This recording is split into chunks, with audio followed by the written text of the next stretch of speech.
காடை ரெசிபி நல்ல காரசாரமாக நம்ம எப்படி சொல்கிறது கிராமத்து சமையலில் தக்காளி வெங்காயம் எள்ளு பாதாம் பருப்பு முந்திரி பருப்பு நறுக்கின இஞ்சி கருவேப்பிலை கொத்தமிளகாய் மிளகாத்தூள் சிக்கன் மசாலா இதெல்லாம் நமக்கு மசாலுக்கு தேவையான பொருட்கள்.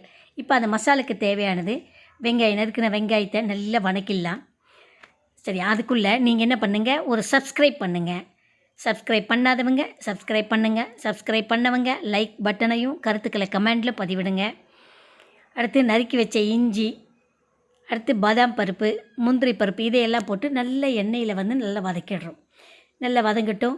நல்ல ஒரு சுவையான காரசாரமான காடை கிரேவி, காடை ரெசிபி இப்படி என்ன வரனாலும் வச்சுக்கலாம். ஆனால் காடையில் நம்ம செய்ய போகிறோம். அவ்வளவு டேஸ்ட்டாக இருக்கும், சூப்பராக இருக்கும். குழந்தைங்களுக்கெல்லாம் பிடிச்ச உணவாக இருக்குங்க, சாப்பிடுங்க. இது ஹெல்த்தியான ஃபுட்டும் கூட. காடை அவ்வளோ சீக்கிரம் யாருக்கும் கிடைக்காது. இன்னும் நம்ம தருவிச்சு இதை நம்ம சின்னக்கா சேனலில் வரணுன்றதுக்காகவே நம்ம காடை ரெசிபி பண்ணியிருக்கேன். அடுத்து காடை முட்டையில் வருது இல்லையா, அந்த முட்டை ஏதாவது அது ஒரு ரெசிபியாக நான் கட்டாயம் கொடுக்குறேன். சரியா? இது எல்லா பொருளும் நல்லா வதக்கிட்டோம். இப்போ தக்காளி போட்டிருக்கேன். தக்காளி பச்சை வாசம் போகிற அளவுக்கு நல்லா வதக்குங்க.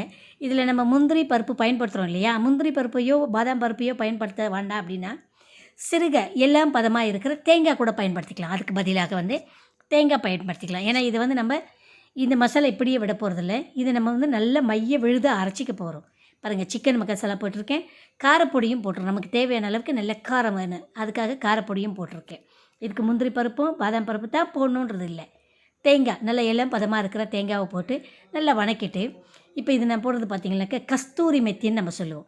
கஸ்தூரி மெத்தினாக்கா பச்சையாக இருக்கும்போது அது வெந்தயக்கீரை, அதை காய வச்சு நம்ம எடுக்கும்போது கஸ்தூரி மெத்தி கொஞ்சம் கசப்பு தன்மையை கொடுக்கும். இருந்தாலும் நம்ம யாருமே இன்றைய சூழலுக்கு கசம்பை விரும்பி சாப்பிட்றதில்லை. அதனால் வெந்தயக்கீரையை நான் கொஞ்சமாக போட்டோம்னாக்கா உடலில் கொஞ்சம் கசப்பு தன்மை தானாக ஏறிடும். அதுக்காகத்தான் கசப்பு தன்மைக்காக இதை கொடுத்துருக்கேன். ஆனால் டேஸ்ட் வரும். குழம்பு எந்த காரணத்தை கொண்டும் கசப்பு தன்மை கிடைக்காது. ஆனால் அந்தளவுக்கு ஒரு டேஸ்ட்டும் நல்ல ஒரு மணமும் கிடைக்கும். வெந்தயக்கீரையை பயன்படுத்துங்க. நல்ல மசாலா இப்போ அரைக்கிற தருணத்துக்கு தயாராகிடுச்சு. இதை தனியாக எடுத்து நம்ம ஒரு பிளேட்டில் போட்டு நல்லா ஆற வச்சுருவோம். ஆறட்டும். அந்த ஆறுறதுக்குள்ளே நம்ம என்ன பண்ணோன்னா மறுபடியும் ஒரு முறை கடாயை வச்சு, இப்போ பாருங்கள், இப்போ நான் ஆற வச்சுட்டேன். நல்ல மசாலா தரமான சூளுக்கில் வந்துருச்சு. நம்ம ஆற வச்சு எடுத்துடலாம். இதை எடுத்து தனியாகிடுச்சு. அதுக்கடுத்து சேம் அதே கடாயில் எண்ணெயை ஊற்றி வெங்காயம் கருவேப்பிலை போட்டு நல்லா வணக்கிடலாம். வணக்கிட்டு இப்போ ஏற்கனவே எடுத்து வச்சுருக்கிறோம் இல்லையா காடை, அதை நமக்கு தேவைக்கு தகுந்தார் மாதிரி நம்ம துண்டு பண்ணிக்கிறோம். துண்டாக பண்ணிக்கிறோம். ஏன்னா முழு காடையாக நம்ம போடல, கட் பண்ணி பீஸாக தான் நம்ம போட போகிறோம். இப்போ அது போட்டோம்னாக்க அப்போ தான் நம்மளை சாப்பிட்றதுக்கு ஏதுவாக இருக்கும், சாப்பிட்றதுக்கு சுவையாகவும் இருக்கும், மசாலா நல்லா அதில் ஏறி இருக்கும். அதனால் இப்போ நம்ம மஞ்சத்தூள் போட்டு வெறும் வெங்காயம் கருவேப்பிலை மஞ்சத்தூள் போட்டு நல்லா வணக்கியாச்சு. இஞ்சி பூண்டு பேஸ்ட் பயன்படுத்தலை. இப்போ நம்ம காடையை போட்டு நல்லா கொஞ்சம் நேரம் அப்படியே வேக விட போகிறோம். சரிங்களா? இப்போ போட்டு நல்லா கிண்டி கலருங்க. அது பார்த்திங்கனாக்கா இப்போ பாருங்கள், இதுதான் சின்ன சின்ன துண்டாக போட்டிருக்கேன். முழு காடையாக நம்ம போடல.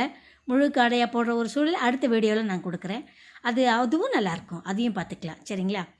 தந்தூரி சிக்கன் மட்டும்தான் இருக்குமா, தந்தூரி காடையாக நம்ம போடக்கூடாதா? போட்டுருவோம். இப்போது நம்ம ஏற்கனவே ஆற வச்ச மசாலா இப்போது அந்த பக்கம் காடை வெந்துன்ருக்கு. இங்கே மசாலாவை மிக்சியில் போட்டு நல்லா மைய அரைச்சி எடுத்து வச்சுக்கலாம். இப்போது மிக்சியில் போடலாம். அந்த கடைசியாக மீறதுலேயே அந்த தண்ணி அதையும் பத்திரப்படுத்துங்க. ஏன்னா அதுவும் இப்போ நம்ம மிக்சியில் அரைக்கிறதுக்கு நமக்கு தேவைப்படும் அந்த தண்ணி. அதை எடுத்து வச்சு நல்லா அரைக்கலாம். இதில் காடை வெந்துன்ருக்கு.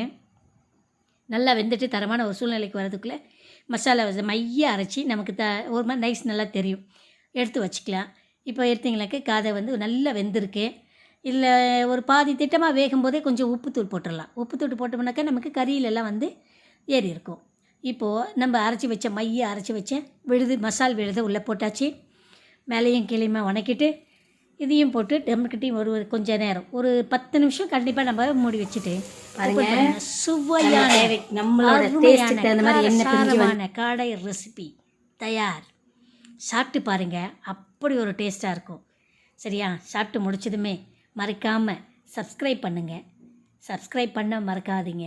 அதே போல் பக்கத்தில் இருக்கிற பெல் பட்டனை அழுத்த மறந்துடாதீங்க. ஒரு லைக் கொடுங்க. உங்களோட கருத்துக்களை கமெண்டில் பதிவிடுங்க. அதுக்கு தகுந்தாற் போல் அடுத்து இல்லை என்ன ரெசிபி வேணும்னு சொல்லுங்கள், அதையும் நான் வீடியோவாக பதிவு பண்ணுறேன். நன்றி நன்றி நன்றி.